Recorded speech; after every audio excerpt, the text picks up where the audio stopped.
Humingi ng kapatawaran si murder convict Rolito Go sa magulang nang napas lang niyang estudyante sa nangyaring road rage shooting noong 1991. Iginit ni Go na hindi niya intensyon ng nangyari kundi aksidente lamang ang pagkakabaril nito sa De La Salle University engineering student na si Eldon Maguan.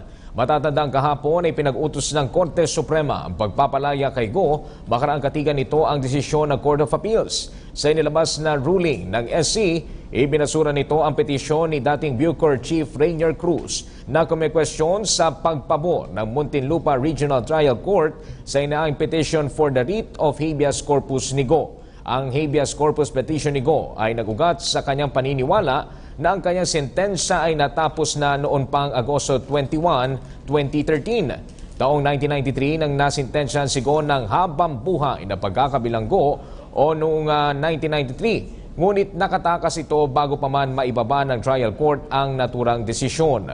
Muling naaresto si Go noong April 1996 at ikinulong sa New Bilibid Prison.